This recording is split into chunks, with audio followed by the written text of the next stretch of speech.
Fique de pé comigo, se você pode estar de pé.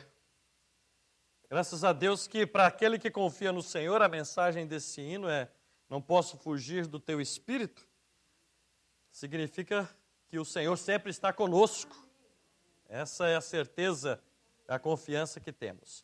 Temos meditado nas bem-aventuranças, correto? Então vamos voltar ali para o capítulo 5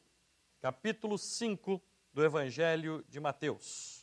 E nós vamos ler somente nesta hora o verso 8, para nós meditarmos na bem-aventurança que está relacionada, que está listada ali. Capítulo 5 do Evangelho de Mateus, versículo 8, que nos diz assim: bem-aventurados os puros de coração, porque eles verão a Deus.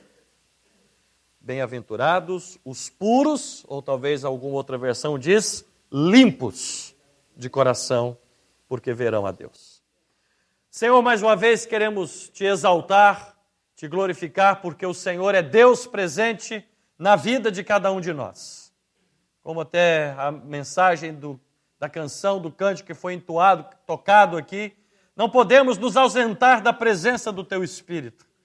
Isso para nós não é motivo de pânico, nem de medo, mas pelo contrário, de alegria, porque sabemos que o Senhor está conosco em todo o tempo. Obrigado por isto, obrigado por esta palavra que o Senhor traz ao coração de cada um de nós. Porque também o desejo, a esperança e a confiança que está em nosso coração é de podermos contemplar o Senhor. Te agradecemos por isso e te pedimos que agora a meditação nesta porção das Escrituras possa trazer verdadeiramente fruto ao coração, à vida de cada um de nós. Hoje e sempre, amém, amém, em nome de Jesus, amém. Podem tomar os seus assentos, por favor? Graças a Deus, quando Ele diz essa palavra, bem-aventurado os puros ou os limpos de coração. Lembram-se, eu acho que nunca é demais, eu acho que tanto enfatizar isso, ninguém nunca vai esquecer. Lembre-se que bem-aventurado significa o quê? Parabéns, congratulações para vocês. E aqui nesse caso, na meditação de hoje, Jesus parabenizou os seus discípulos daqueles dias e com certeza a nós hoje, por sermos puros ou limpos de coração. É uma passagem que a gente tem que ter até uma certa cautela para entender bem o que ele quer dizer, para não criar em nós uma ideia de um puritanismo. Né? Ser puro de coração é uma coisa, puritano é outra coisa. Qual a diferença que eu quero dizer entre puritano e puro de coração? O puritano é aquele que se acha tão puro que fica vigiando a vida dos outros. Vou colocar em termos simples. Puritano é aquele, não, isso está errado, aquilo está errado, você não pode fazer, tudo para os outros. Porque ele tem um padrão de puritanismo, de que tudo tem que ser do jeito que ele acha que é, e fica o tempo todo espreitando a vida dos outros para estar vendo se o outro está fazendo certo ou errado, segundo os seus olhos. Isso é puritano. Jesus disse que nós devemos ser puros de coração. Isso significa que é uma atitude que fala para nós mesmos. O puritano, repito, é aquele que, aos seus olhos, os outros sempre estão errados porque ele sempre está muito certo. O puro de coração é aquele que procura estar olhando para si diante de Deus. Ok? O puritano, ele coloca os outros diante dos seus olhos e a sua perspectiva. O puro de coração é aquele que coloca a sua vida diante de Deus. Sabe por que a gente faz? Qual é a grande diferença? Que quando a gente coloca os outros diante dos nossos olhares, do nosso crivo, do nosso juízo, sempre nós vamos ter eu mesmo, como padrão para julgar os outros. Porque nós julgamos os outros pelo que nós somos. Certo? Agora, quando nós nos colocamos diante de Deus, aí a gente sabe que a gente não tem mais aquela condição de nos colocarmos de forma arrogante, porque a gente sabe que diante de Deus, como diz até o profeta Isaías, não no modo de desprezar, não no modo de dizer que então não tem valor nenhum, não é isso, mas que comparado com Deus, os nossos melhores atos, os nossos atos de justiça, ele não está falando atos sujos, imundos, coisas erradas, ele está falando que aquilo de melhor que nós fazemos, quando comparado com Deus, os nossos atos de justiça são como trapos de imundícia. Ele não diz que são atos pecaminosos, atos sujos, os nossos melhores atos. Mas isso também não é uma palavra de, então não adianta fazer nada. Não, não é isso. O que ele quer dizer é que quando nós nos colocamos diante de Deus, aí nós começamos a perceber que não há condições da gente querer ser muita coisa. É ou não é verdade? Porque até o melhor que nós somos ainda é muito pouco diante daquilo que Deus é. Então, quando Jesus fala de ser limpo de coração, a primeira coisa que nós temos que entender é que ele não está falando para sermos puritanos e vigias da vida dos outros. O que ele está falando é de nós termos uma consciência da nossa própria vida diante de Deus. E quando eu falo isso, quando a gente olha historicamente, porque na Inglaterra teve esse movimento chamado os puritanos. Os puritanos. E os puritanos na Inglaterra do século XVII, séculos XVI e XVII, depois até vieram aqui para os Estados Unidos, entre os peregrinos, vieram muitos puritanos, eram aqueles que ficavam o tempo todo examinando a vida dos outros, a tal forma que, quando os puritanos tomaram o governo na Inglaterra, porque teve uma época que eles tomaram o poder, com um homem chamado Oliver Cromwell. Oliver Cromwell depôs o rei, decapitou o rei e falou que ia mudar tudo, que agora a Inglaterra ia ser um país de puros. Mas tudo pela imposição. Aí fechou teatro, as pessoas não podiam fazer festa, eu não podia mais isso, não podia... E tudo policiado, e quem eu desobedecia... Oliver Cromwell. Foi um dos piores períodos da história da Inglaterra. O povo ficou pedindo, pelo amor de Deus, volta o rei, volta o rei. De tanta opressão, porque vigiar a vida dos outros não é a nossa missão, o nosso papel. Nós temos, se quisermos vigiar, é a nossa própria vida. O que diz o apóstolo Paulo? Se julgássemos a nós mesmos, não seríamos julgados juntamente com o mundo. Não é verdade? Então, eu quero deixar essa palavra clara logo no princípio da nossa meditação. Ser puro de coração não é ser puritano como o Oliver Cromwell do século XVII na Inglaterra, ou como puritanos que vieram aqui para os Estados Unidos e faziam até tribunais. Bastava uma pessoa estar fazendo uma coisa diferente, os puritanos já condenavam como sendo feiticeira, como sendo bruxa, já condenavam a fogueira. Quer dizer, não é isso, cara. Isso não tem nada a ver com o evangelho de Jesus Cristo, eu tenho certeza absoluta. Vocês já imaginaram Jesus colocando alguém numa fogueira? Já imaginaram Jesus mandando alguém ser apedrejado? O evangelho mostra o contrário. E quando trouxeram uma mulher em flagrante delito, pecado, Jesus disse, quem não tem pecado que lance a primeira pedra. Agora o puritano, ele é o primeiro a jogar a pedra, porque ele se acha muito puro. Então, a lição do evangelho, a lição que nós vemos na história é que o puritanismo nunca fez bem para ninguém. Nunca. Agora, ser puro de coração faz uma grande diferença na vida da própria pessoa e, com certeza, na vida de quem estiver ao seu redor. E é sobre isso que eu quero que a gente passe, então, para meditar um pouco mais o que significa ser, então, puro de coração, se a gente já sabe que não é ser puritano. Ok? Porque a palavra puro aqui, eu às vezes sou meio curioso com isso, né? Quando uma palavra assim, entender como é que ela era usada em outros contextos. Às vezes até mesmo dentro da própria Bíblia ou em textos da época, que é como eles usavam a palavra. E das pesquisas que eu fiz, eu achei muito interessante, eu achei vários usos. Alguns deles são até próprios que são parecidos com o que a gente usa hoje com a palavra puro. Eu gostaria de enfatizar somente 3 coisas para a gente, e eu creio que vai dar uma ideia muito boa para entendermos o que significa ser puro depois de coração. Ok, a palavra aqui para puro, A palavra grega, ela entra e usa, não é uma palavra muito comum quando a gente a usa em português, mas vem a palavra catarse em português, ou catarsis, né? Catarsis. Essa palavra, ela vem do grego kataros. E no grego essa palavra era usada para dizer, por exemplo, aqui, o que eu quero, alguns exemplos para a gente. Quando você tem uma roupa que está suja, ok? Aí levava aquela roupa para ser lavada. Isso a gente faz até hoje, né? Roupa está suja, vai lá e leva a roupa para lavar. A roupa, enquanto estava suja, ela era chamada de impura. Lavou a roupa está limpa. A roupa está pura. Então, em que sentido a palavra puro, limpo significa? Muito fácil. Significa aquilo que não tem sujeira. Isso que significa limpo. Na verdade, é tão simples. E a gente, às vezes, a palavra é tão comum, isso que é limpo. O que é algo limpo? Algo que não está sujo. Agora, é muito engraçado, às vezes, o sentido de pureza e impureza.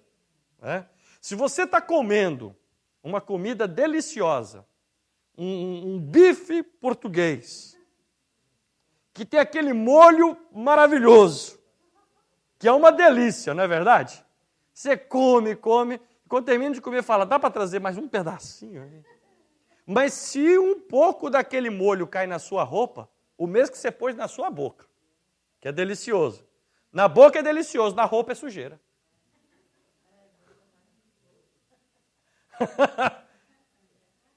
Não é verdade? Na boca é uma delícia, na roupa é sujeira, é inconveniente. Como é que aquilo que a gente põe na boca é sujeira na minha camisa? Tinha que ser o contrário. O que é sujeira na minha roupa, que eu não vou pôr na minha boca, então. Mas é muito interessante a ideia de sujo e limpo. A gente tem que entender. Por isso que é até interessante a gente parar para pensar. Em que contexto algo é puro ou sujo? Em que contexto, em que sentido é? Mas a ideia básica de puro, limpo, é aquilo que não está contaminado. Aquilo que não está sujo. Então, a primeira coisa que a gente vai pensar aí sobre a palavra puro, limpo de coração. A segunda coisa que a gente poderia parar para pensar, que eu até fiz questão de trazer uma nota aqui para nós, seria de pensar da seguinte maneira, em usos mais não tão comuns como a gente usaria hoje. Naquela época, quando eles iam para um campo de batalha, e aí o general, ou comandante, passava, como a gente chama, em revista a tropa.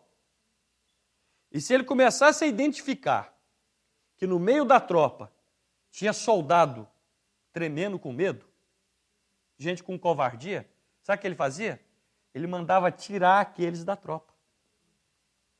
Para que aquela covardia, aquele medo, não passasse para os outros. Então ele chamava, sabe fazer o que aquilo? Limpar a tropa. Limpar a tropa. Purificar a tropa. Eles diziam, tirar os covardes do meio. Tirar os covardes.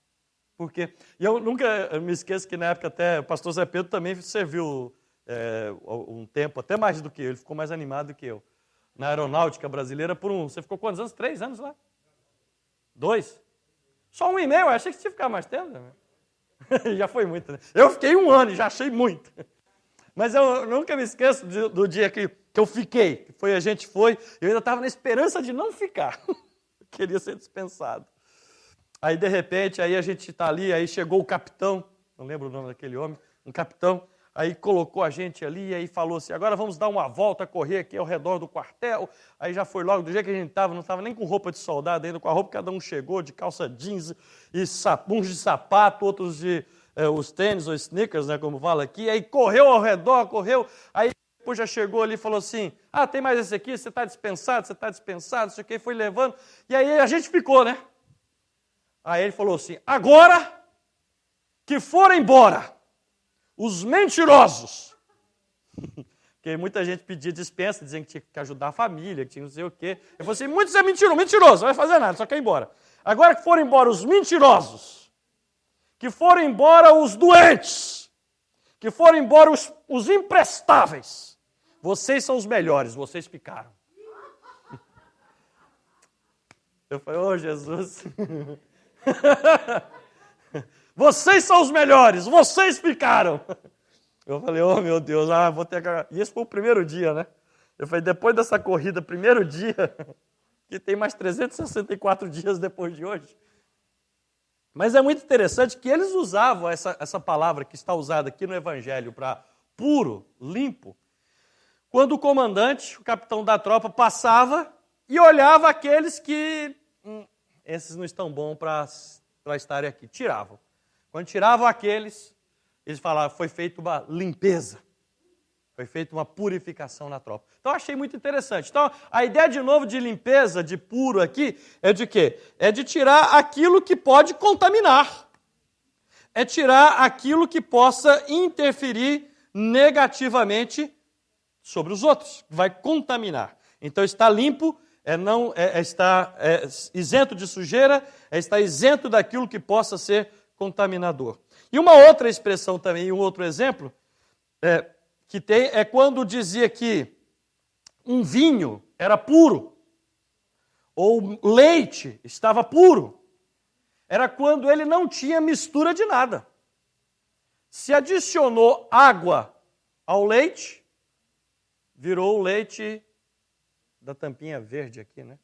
É amarelo. É o leite que tem tão pouco leite que é quase água suja, né? Tem tão pouco leite que não sobrou quase nada. Bom, brincadeira. Mas, ou vinho, colocou água, já não é mais puro. A ideia, então, que eles usavam é o vinho é puro, o leite é puro, quando você não adiciona nada a ele que não seja somente daquilo que é próprio dele. Leite puro só pode ter leite. Se você adicionou chocolate, já não é mais puro também. Se você adicionou água, não é. Pegou o vinho, colocou junto do vinho uma água com gás para fazer um suco diferente lá, já não é mais vinho. Para ser puro para eles era aquilo que não tem mistura. É ele como ele propriamente deveria ser. O ouro, até essa expressão tem na Bíblia, né? De purificar o ouro. Como é que se purificava o ouro? Deixava o ouro limpo. Passava ele pelo fogo, separava os metais que estavam ali e deixava de um lado só o ouro. Do outro lado, os metais que foram tirados daquilo. Agora é ouro puro. Então a ideia, limpo não está sujo, é aquilo que não tem mistura, é aquilo que não tem contaminação, é aquilo que não vai interferir com a essência da coisa. Com a essência da coisa. Vinho é vinho se só tiver vinho. Leite é leite só se tiver leite. A tropa está bem formada se só tem soldados corajosos, porque os outros foram tirados. Ok? Então a gente começa a entender como essa palavra pode ser usada no sentido em que está sendo colocado aqui no Evangelho. E eu acredito que essa bem-aventurança que Jesus pronuncia, ela deve ter como influência alguns textos que Jesus com certeza conhecia do Antigo Testamento e principalmente do livro dos Salmos. Vamos ler um salmo que nós já lemos várias vezes na igreja, mas que hoje vale a pena a gente ler de novo, que essa bem-aventurança de Jesus deve ter como base este salmo, o Salmo 24. Abra comigo, Salmo 24, e vamos ler os versos 3 e 4. Salmo 24, versos 3 e 4. E aí você vai perceber como ele deixa bem clara essa questão. Quando ele fala assim, quem subirá ao monte do Senhor, ou quem estará no seu lugar santo? Vamos prestar atenção antes de ler o resto. Subir ao monte do Senhor, estar no seu lugar santo, é uma forma que os poetas hebreus, dos Salmos, queriam usar para se referir a ir até Jerusalém. Ok? Quem subirá ao monte do Senhor, aqui o monte do Senhor, é a cidade de Jerusalém, que estava edificada sobre montes e um monte principal chamado Monte Sião. O monte do Senhor, no livro dos Salmos, normalmente é o Monte Sião, que significa o monte em que estava assentada a cidade de Jerusalém. Quem subirá ao monte do Senhor? A cidade de Jerusalém. Por que eles entendiam assim? Porque a cidade de Jerusalém era o local onde estava a sede do governo deles. Mas estava lá também o que estava em Jerusalém.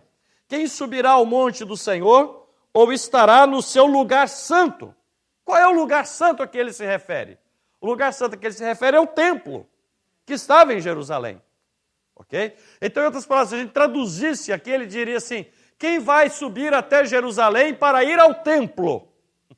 É isso que ele quer dizer nessa expressão. Por quê? Porque o que significava ir ao templo? Significava o quê? No verso 4 ele vai dizer quem é que pode subir. Ir ao templo significa, nesse contexto, adorar a Deus. Ok? Adorar a Deus. Só que nós sabemos hoje, já ficou claro, que hoje nós adoramos a Deus só quando a gente vem aqui, nesse santuário também, nesse templo. Não. Aqui é um momento que a gente vai adorar a Deus, não é verdade? Eu creio que a gente veio aqui para louvar a Deus, para cantar, para orar, para meditar na palavra de Deus, não é verdade? A gente não veio aqui para assistir uma partida de futebol, para conversar sobre qual a última notícia do seu vizinho. A gente veio aqui para prestar um culto a Deus, não é para isso que você veio aqui? Quantos vieram aqui para isso? Amém? Amém? Só que a gente não adora a Deus só aqui. Aqui é uma das formas de adorar a Deus. Você adora a Deus na sua casa, você adora a Deus no seu trabalho, você adora a Deus na rua. Aqui é um momento, não é o momento, é um momento de adoração importante, onde nós estamos juntos para trazermos essa comunhão com Deus e uns com os outros. Mas ir ao templo significava adorar a Deus. Agora a pergunta dele, então, quem subirá a Jerusalém para ir ao templo? Quem subirá a Jerusalém para adorar a Deus? E na mente deles, adorar a Deus é a maneira de contemplar a Deus. Ver a face do Senhor significava não ver a Deus literalmente face a face, mas ver a Deus se via por meio da adoração. Adorar é ver a Deus. Então aí que ele fala, quem é que então pode realmente adorar a Deus? Aí ele fala, aquele que é limpo de mãos e puro de coração. E ele explica o que é ser limpo de mãos e puro de coração. Aqui nesse salmo nós temos as mãos. Na bem-aventurança Jesus fala só do coração. Mas limpo de mãos e puro de coração é uma forma do salmista dizer as nossas atitudes internas e as nossas ações externas. Entenderam o que eu estava dizendo aqui? A nossa atitude interna e as nossas ações externas. Quem é que vai adorar a Deus? E adorar a Deus não é, repito, fazer somente um culto, como que um ritual, como pessoas que vão numa igreja no domingo e faz ali um ritual e depois esquece de Deus. Isso não é adorar a Deus. Adorar a Deus, eu ainda vou ter que trazer essa pregação aqui para a igreja que ainda não trouxe, até explicar melhor sobre isso, uma mensagem só sobre isso. Que adorar a Deus não é simplesmente fazer um culto, adorar a Deus não é um estilo de música, adorar a Deus é um estilo de vida. Porque Jesus diz que Deus procura o quê? Adoradores, que o adoram em espírito e em verdade. Que aonde? A mulher samaritana perguntou para Jesus, vocês que são judeus dizem que é em Jerusalém. Não é o que o Salmo disse? Quem subirá a Jerusalém para adorar a Deus? Nós, samaritanos, dizemos que é aqui no Monte Gerizim. E eu vejo que o Senhor é um profeta. Onde é que nós devemos adorar a Deus? Jesus disse, vem a hora, e a hora já chegou, que os verdadeiros adoradores não adorarão a Deus nem em Jerusalém, somente, nem somente no Monte Gerizim, mas os verdadeiros adoradores adoram a Deus não em um local, mas em espírito e em verdade. Adoração é um estilo de vida, é um modo de ser. Quem pode adorar a Deus? Aquele que tem coração puro. Mas o que é coração puro? Lembrando, não é puritanismo. Coração puro é aquilo. Então agora vamos tentar entender se aqui desse salmo, eu acredito que é deste salmo que Jesus deve ter se inspirado para falar esta bem-aventurança. O que significa então ser puro de coração? O coração nas Escrituras, no Antigo Testamento, de onde Jesus tira isso, era mais do que somente o assento das nossas emoções. Que hoje em dia a gente usa muito a palavra coração como sinônimo de emoção, não é verdade? Quando alguém faz algo de coração, normalmente se diz que a pessoa está emocionada, coração é sinônimo de emoção. Na Bíblia, principalmente ali no Antigo Testamento, e a maneira como Jesus está usando, coração não significa simplesmente emoção, mas significa todo o ser da pessoa. O coração é como se fosse aquela parte que representa a essência da pessoa. E interessante que isso não eram só em Israel, só os judeus que pensavam assim. Os egípcios antigos, eu não sei se vocês já tiveram curiosidade de ver isso, mas os egípcios antigos acreditavam também que um dia haveria um juízo final. E sabe como é que as pessoas seriam julgadas? Pesando o coração delas. Cada um ia ser julgado assim. Pegava o coração da pessoa e colocava em uma balança. Do outro lado da balança se colocava uma pena. O coração tinha que ser mais leve do que a pena. Porque se o coração fosse mais pesado do que aquela pena, aí a gente poderia dizer, como boas pessoas falam bom português, né? Pena daquela pessoa. Porque sabe o que ia acontecer? Aí é terrível, aí é trágico. Na história dos egípcios. Aí tinha um tal de um deus Anubis, que tinha uma cara de chacal, o coração pesou, fez assim, opa, a pena subiu, o coração desceu, o chacal ia lá e devorava o coração. Aí o que aconteceu com a pessoa? Foi condenada. É assim que os egípcios antigos pensavam. Mas tem uma coisa interessante que eles falam aí, o que é? Que para eles, já naquela época, o que considerava era o quê? Não era somente o que as pessoas faziam, mas o que elas intencionavam, porque coração é o que está lá dentro.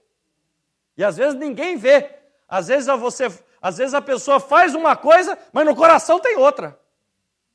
Quantas vezes alguém parece que está ajudando outra pessoa, mas na realidade tem uma segunda intenção? É ou não é verdade? Será que isso acontece? O que vocês acham? Será que acontece? Alguém parece que está ajudando, mas na realidade ele tem uma segunda intenção por trás? Talvez, às vezes tem gente assim, olha, esse aqui está dando uma boa oferta para ajudar na igreja. Será que está dando uma boa oferta para ajudar na igreja? Ou ele quer que o nome dele apareça numa placa e todo mundo aplauda? Jesus está falando de ser puro do coração, não é ser tão emotivo, que o coração está o tempo todo, ai meu coração, não. Puro de coração significa que coração não significa somente emoções, significa o centro, a centralidade da vida da pessoa, a essência do que é a pessoa. E é nesse sentido que nós vemos Jesus, aí nós entendemos agora melhor, quando nesse mesmo evangelho de Mateus, Jesus fala mais para frente, e aí nós entendemos melhor o que significa ser puro de coração, o que é coração. Eu sei que o horário está acabando, eu não tenho pressa, se for o caso, eu continuo semana que vem. Eu quero que você guarde e aprenda isso. É do coração que decisões são tomadas. É assim que o evangelho fala. Quando você normalmente faz uma coisa, que às vezes a pessoa faz coisas impensadas, certo? Mas mesmo aquilo que é impensado veio do coração. Sabe por quê? Porque aquilo que a gente armazena no coração, quando a gente explode, é o que a gente já tinha guardado no coração. Ok? Mas normalmente as nossas ações, as decisões para tomarmos ações, elas vêm do coração. Vamos ler alguns versículos para nós entendermos isso aí. Eu gostaria que você lesse comigo, em primeiro lugar, nós vamos ler referências no Evangelho de Mateus. Leia comigo no capítulo 15, Evangelho de Mateus, capítulo 15, e o verso 18 em diante. Mateus, capítulo 15, verso 18. Ele diz assim: mas o que sai da boca procede do coração. Todos ouviram? O que sai da boca não saiu daqui somente. Veio de onde? Do coração. Procede do coração. E isso contamina. É isso que contamina a pessoa. Porque do coração procedem os maus pensamentos, mortes, adultérios, prostituição, furtos, falsos testemunhos e blasfêmias. São estas coisas que contaminam. Veja que essas coisas, mas comer sem lavar as mãos, isso não contamina ninguém. Veja que a gente só leu parte da referência, né? Porque a discussão que estava tendo aqui dos fariseus, escribas, com Jesus, é que eles viram os discípulos de Jesus começarem a comer sem ter lavado as mãos. Eu já falei isso aqui uma outra vez, numa outra mensagem, rapidamente. Só lembrando rapidamente mais uma vez. Para eles, comer sem lavar as mãos não era uma questão de higiene. Que eu até repito, não coma sem lavar as mãos mesmo. Principalmente depois de ter trabalhado ou ido ao banheiro. Lave as mãos. Só que a questão aqui não era higiene. Porque eles entendiam isso de forma cerimonial. Era cerimonial. Porque os escribas e os fariseus fizeram uma coisa interessante. Eles trouxeram aquilo que era prescrito para os sacerdotes de Israel para a vida cotidiana deles. E assim como o sacerdote não poderia oferecer um sacrifício a Deus sem primeiro lavar as mãos, por quê? O que esse gesto significava? Lavar as mãos antes de oferecer o sacrifício. Porque ele veio de atividades lá de fora. Então, quando ele entrava para oferecer um sacrifício a Deus, era para oferecer algo exclusivo a Deus. Então, ele tinha que, ao lavar as mãos, era deixar para fora tudo que era da sua vida cotidiana para aplicar algo exclusivo a Deus. E os escribas e os fariseus aplicavam isso na vida cotidiana deles. Então, por exemplo, para os escribas e fariseus, comer, e a ideia não é má, preste atenção, só que a gente tem que ter cuidado é como se aplica. O problema que Jesus tinha com os escribas e os fariseus, muitas vezes não era com o que era feito, mas como se aplicava o que era feito.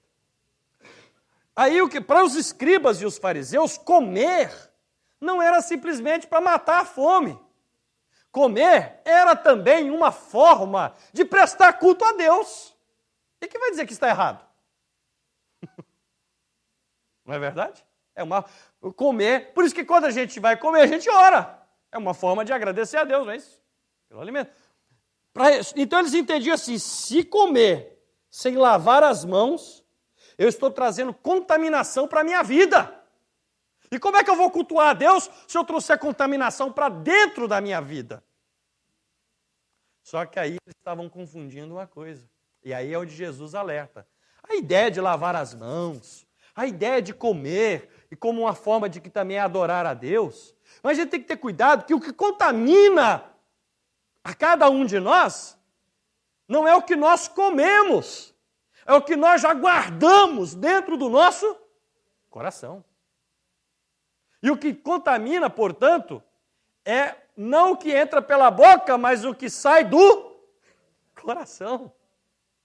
É o que você guarda, é o que você e eu guardamos e armazenamos dentro do nosso coração, isso é que contamina. Porque Jesus diz, quando alguém mata outra pessoa, é porque muitas vezes ela já maquinou a morte no coração. Quando alguém faz algo errado contra outra pessoa, é porque ela já tem aquilo no seu coração. Os seus atos, as suas ações são resultados daquilo que está dentro do coração. Por isso é que a palavra de Deus diz, como o apóstolo Paulo orienta, que nós devemos pensar em tudo que é puro, em tudo que é honesto, tudo que é de boa fama, nas coisas corretas e boas. Por quê? Porque se nós enchermos o nosso coração destas coisas, É isso que nós faremos depois.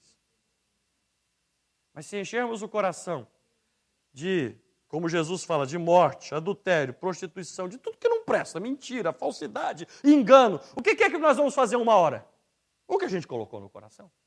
Portanto, Jesus disse, é do coração que saem as nossas maquinações e que eventualmente será aquilo que vai influenciar-nos a fazer certas coisas. E para encerrar essa palavra hoje, que semana que vem eu continuo sobre isso, Jesus fala então da importância de que quando você e eu tomarmos decisões que sejam baseadas no que está no nosso coração, mas que nós coloquemos no nosso coração aquilo que procede, em primeiro lugar, de Deus. Muitas vezes as pessoas ficam assim, eu queria tanto saber a vontade de Deus para a minha vida, o que é que eu tenho que fazer. Deixa eu te dizer uma coisa, ninguém tem uma receita para te falar isso. Só existe uma coisa que cada um tem que fazer. Encha-se da palavra de Deus em seu coração, que você vai ter orientação de Deus na hora de tomar atitudes e decisões. Agora, por que as pessoas ficam assim, eu não sei. Ou às vezes, o pior, e aqui que eu quero encerrar, quando a pessoa, já viu? Quando a pessoa quer tomar uma decisão errada. Ela quer a aprovação dos outros para fazer a sua coisa errada. Já entenderam, né? Não sei se é porque vocês conhecem alguém ou se conhecem. Brincadeira. Mas a pessoa chega, e às vezes até aí sobra para o pastor ainda. Pastor, eu estava pensando se eu devo ou não devo fazer isso. Todas as vezes que você quer colocar a decisão de algo da sua vida sobre a mão de outra pessoa, você está abrindo mão de que Deus dê a decisão para você. Eu, como pastor, qualquer outra pessoa, a gente pode orar junto e trazer até uma palavra de conselho. Mas a decisão não é minha, é sua, diante de Deus. É sua. Porque muitas vezes muitas pessoas querem assim, que alguém tome uma decisão por elas, porque se der errado, a culpa não é dela. Por que eu fiz isso? Foi o pastor que me deu esse conselho, olha aí, que acabou virando isso. Aí o pastor não tem visão de Deus. Não deu certo. Mas se der certo, é porque eu senti de Deus que era assim que tinha que fazer mesmo. Aí o pastor também não entra na cena mais. Irmãos e irmãs, eu estou falando de forma meio jocosa, mas verdadeira. E é o que Jesus fala. As nossas decisões procedem do coração. E Jesus nos fala, se você quer um coração puro, um coração limpo, não um coração de puritano, mas um coração puro, é aquele coração que não permite ser contaminado com coisas que vão interferir nas suas decisões futuras. E preste atenção, lembra-se aqui, eu vou encerrar agora, com a ilustração que eu usei lá no início da mensagem, do bife português suculento, delicioso, com aquele molho maravilhoso, que na boca é uma delícia e na camisa é sujeira. Como é que a mesma coisa pode ser boa ou má? Como a mesma coisa pode ser deliciosa ou sujeira? É o uso que nós fazemos dela. Se você pegar o molho, comer, depois pegar um pãozinho e dar... Não tem problema nenhum? Aquele caldinho que ficou lá, né? Pega o papo seco.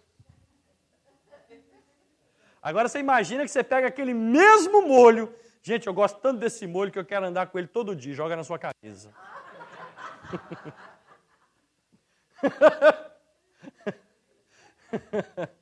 Nem você vai se aguentar. Como a mesma coisa pode ser boa ou sujeira.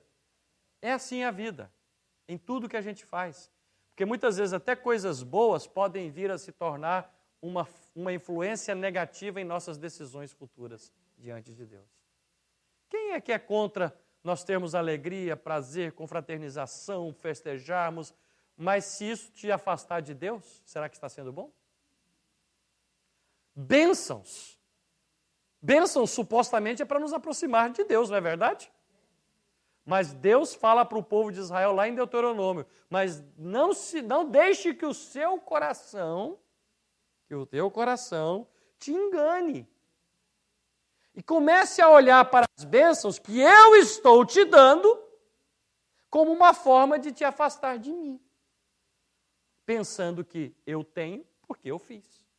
Eu tenho porque eu sou bom. Eu tenho porque eu consigo. Deus diz, se você tem, é porque eu te dei. Reconheça que o que você tem vem de mim. Como algo, uma bênção, pode se tornar em maldição. Como um molho delicioso, pode se transformar em sujeira. É o uso que nós fazemos. Então, não somente ter no coração o que é bom, mas ao ter no coração o que é bom, que aquilo seja usado para glorificar a Deus. Isso é puro de coração, não puritano. Vamos ficar de pé. Na semana que vem nós temos mais coisa para meditar nisso. Não pensa que acabou, não. Semana que vem tem mais, para a gente meditar um pouco sobre isso aqui. Isso é só para a gente já ter a ideia inicial. Curva a sua cabeça, fecha os seus olhos nesse momento. Senhor nosso Deus, Tu és bom, Senhor, Tu és maravilhoso, Tu és glorioso. Tudo, Senhor, que somos e tudo que temos, vem da Tua graça e da Tua misericórdia. Nós reconhecemos o Senhor nas nossas vidas. E por isso não permitiremos que o nosso coração nos engane. Porque também, Senhor, a Tua palavra nos alerta que há caminhos que parecem ser bons. Porque o nosso coração pode estar nos iludindo, nos enganando.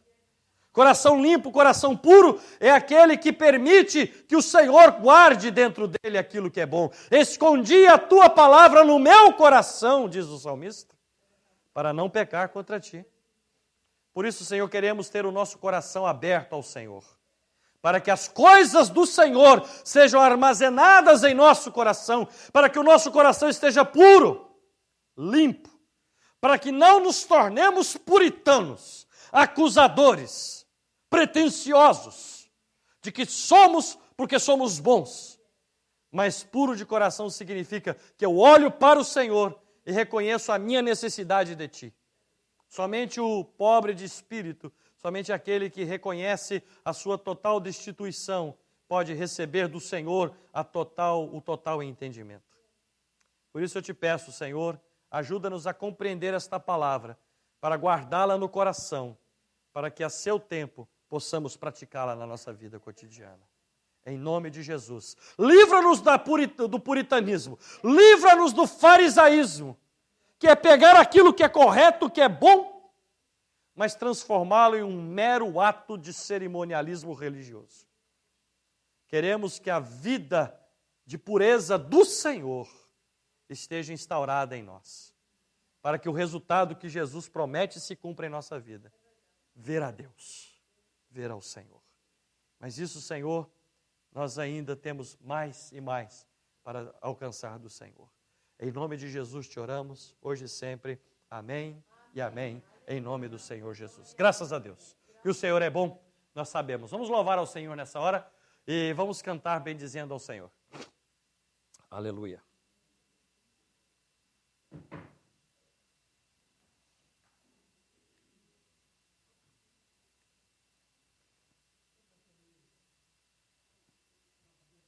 Interessante, tudo na vida tem um momento de vida útil mesmo, né? Estava aqui usando o meu iPad para fazer a mensagem, lendo. Aí ele desceu aqui e fez assim, ó, top, ficou escura a parte de baixo.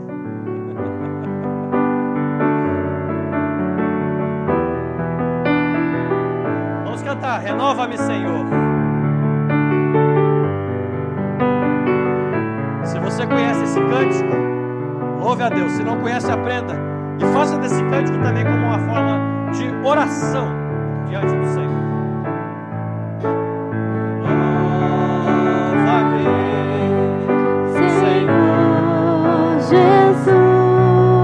Já não quero ser igual. Já não quero ser igual. Renova-me, Senhor, renova-me. Renova-me, Senhor Jesus. põe em mim teu coração, Aleluia. porque tudo que há dentro de mim necessita ser mudado, Senhor, porque tudo que há dentro do meu coração necessita mais de ti. Vamos cantar, renova-me mais uma vez. Renova-me, Senhor Jesus. Já não quero Já não quero ser igual. renova-me. Renova-me, Senhor Jesus. Põe em mim, põe dentro de mim, Senhor. Põe em mim teu coração, Porque sim, tudo, porque tudo que há dentro de mim necessita ser mudado, Senhor, porque tudo, porque tudo que há dentro do meu coração necessita mais de ti,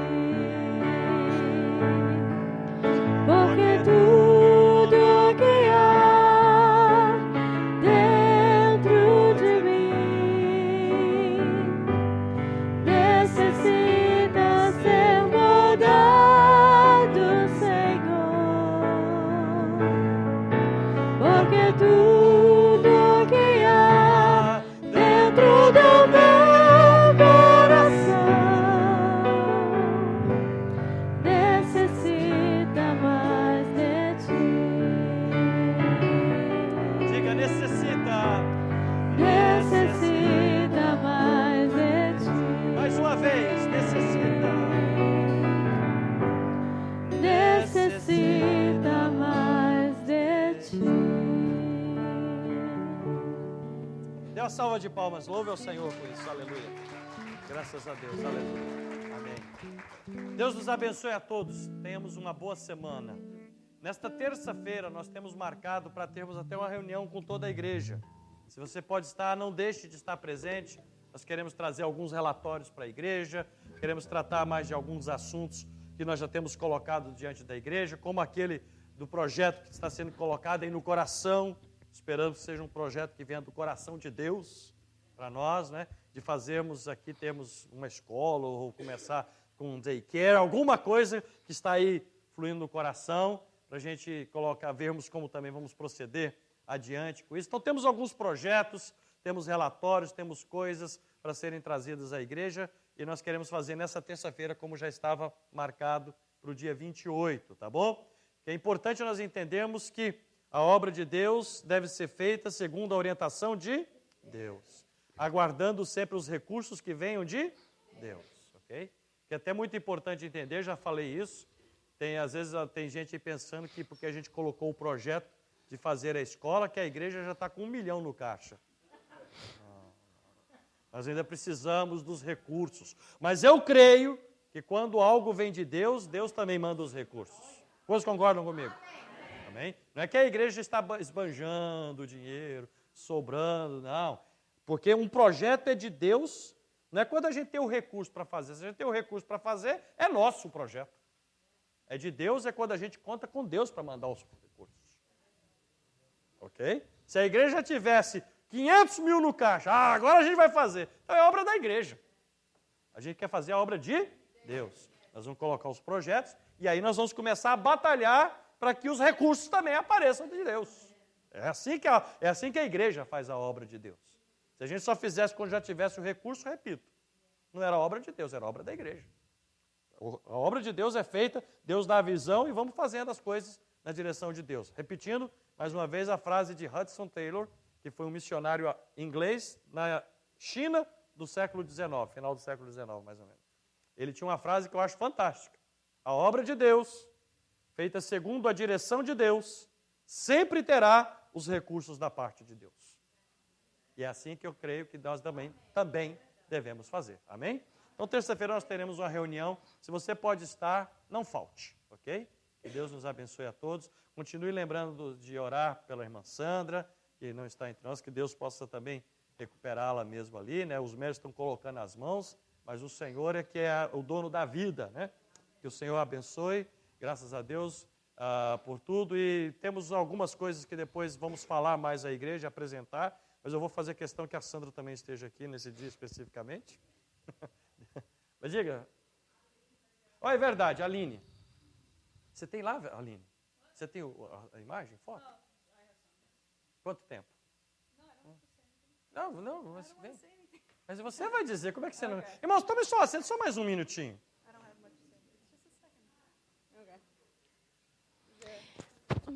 Emprestado aqui. É que a Aline vai fazer uma viagem essa sexta-feira agora. Então diga lá, Aline. Não, eu vou no Rio de Janeiro e eu tenho amigos lá que fazem um trabalho no lixão do Jardim de Gramacho, que tem mais de 10 pessoas que vivem lá nesse jardim, mais de 10 mil famílias, e é pertinho do Rio de Janeiro, menos de 20 quilômetros. Então, você tem o pessoal rico que mora bem aqui, e menos de 20 quilômetros tem todo mundo morando no lixo. E eles vão lá todo domingo, e eles fazem culto com as crianças, culto com os adultos, servem café da manhã e fazem trabalhos sociais também. Às vezes é limpeza de casa, ou eles levam doações para mães que têm crianças novas, ou dentista, leva água limpa, que lá também não tem água limpa. E eu vou estar lá no Rio por 9 dias e vou poder participar do programa 2 vezes. Aí, até umas fotos que eles mandaram. Deixa eu apagar a luz ali. Já tem toda uma base lá que... Não apaga, por favor. Então. Não, que eles fazem, onde eles fazem a escola dominical com as crianças e com os adultos também. E servem café da manhã e água. E esse trabalho está começando agora, e é tudo feito por jovens da igreja lá do Rio. E o objetivo é fazer uma organização, like official org. Pelo governo, mas aí precisa de estar trabalhando por alguns 2 anos e tal, e está no início.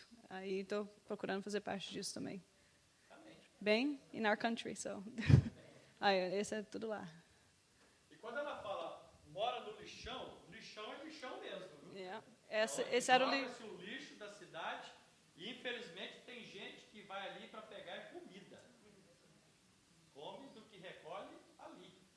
Okay? Então, realmente, sempre quando um trabalho como esse é feito, graças a Deus, porque tem gente lá que tem o coração de Deus no seu coração. De lá também agir para aquelas pessoas. E a Aline está indo para o Rio de Janeiro, né? Fala que vai para o Rio de Janeiro, parece que... Passar férias e isso aqui também. Praia de Copacabana. É os dois. Pode ir também, mas A minha amiga Rebeca está indo comigo dessa vez também. Então, somos a mesma que foi para Uganda, quando eu fui em Ocoa. So. Então, vamos orar pela viagem da Aline também, diga. Vão viajar também? Vão para lá também ou não? Não. Vão viajar essa semana agora?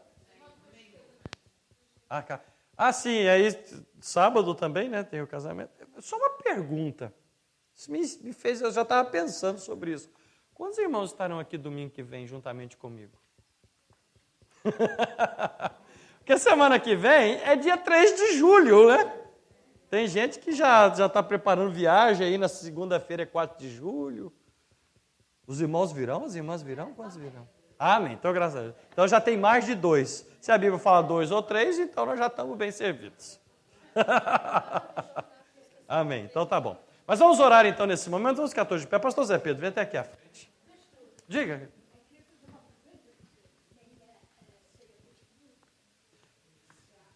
Não, teremos ceia da mesma forma. Vamos ter ceia, sem problema. Se só vier... Eu já vi que vem mais de 2 ou 3... Mas se por alguma razão alguns mais ainda resolverem viajar depois, mas nós que estaremos presentes, é dia de cultuar, é dia de culto, dia de ceia, vamos fazer ceia. Então teremos ceia, ok? Mas vamos fazer então essa oração agora, o pastor Zé Pedro já ora também. Já oramos aqui pela Aline, já ora pelo culto finalizando e pelo início. Continuado Graças da a tarde. Deus. Então vamos orar. Vamos agradecer a Deus, né? Só um minutinho. Orar pelo Ministério dos Adolescentes, que é um trabalho que eles estão fazendo aí, está começando a aparecer mais. Vamos orar por eles. Ó, ali o lixão, olha lá. É isso aí, ó. Já imaginaram, irmãos, que quer morar num lugar desse? E que o seu supermercado é esse? Olha as casas lá. É uma vergonha um país como o Brasil permitir que tipo de coisas como essa ainda aconteça. É uma vergonha. Porque teria condições de não ter mais nada disso. Essa é a realidade. A grande vergonha, isso mostra o grande mal do que é o coração humano. Porque ficam desviando milhões e bilhões, igual... eu falo até por vergonha mesmo agora. Eu não estava nem pensando em falar, mas agora parece que toma uma ira santa. Que o presidente da Câmara dos Deputados, né, que já foi até afastado, que se diz evangélico, e já teve gente que até me falou que é pastor. Pastor eu não sei, espero que não seja, que já seria até demais. Se ele não fosse evangélico, já era demais. Sendo evangélico, desviou milhões para a mulher comprar sapatos e roupas e gastar num restaurante, numa noite, $10 mil. Enquanto tem gente que mora desse jeito e que vai buscar comida ali. Isso é uma vergonha.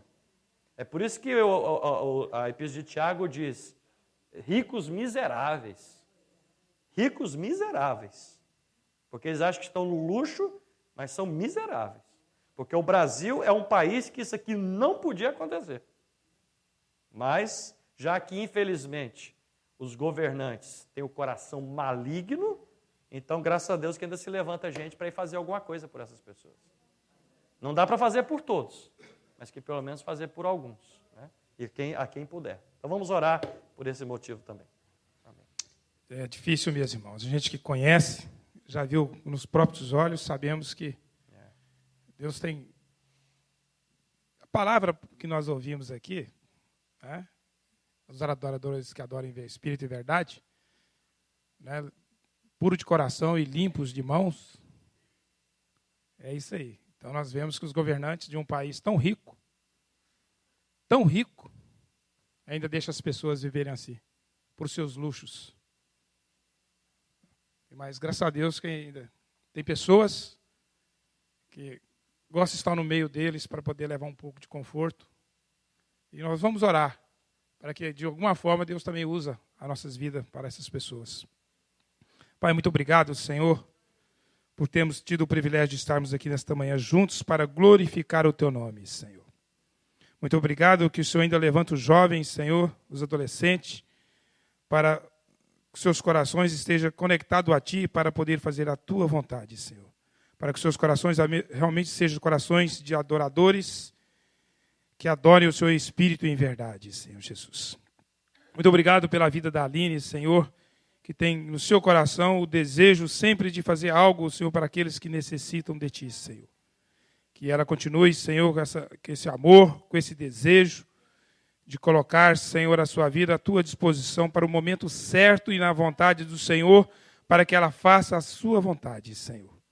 Para que todos aqueles que necessitam de Ti, de conhecer a Tua palavra, de ter o Teu conforto, mas o Senhor possa fazer, Senhor, no Teu momento, Senhor. Muito obrigado por esse momento que ela vai estar ali, Senhor, que ela possa, Senhor, também levar um pouco do Teu conforto, Senhor Jesus. Pedimos, Senhor, já neste momento também que esses homens, Senhor, que têm estado, Senhor, diante do governo, Senhor, que eles ainda possam vir conhecer o Senhor verdadeiramente, Senhor.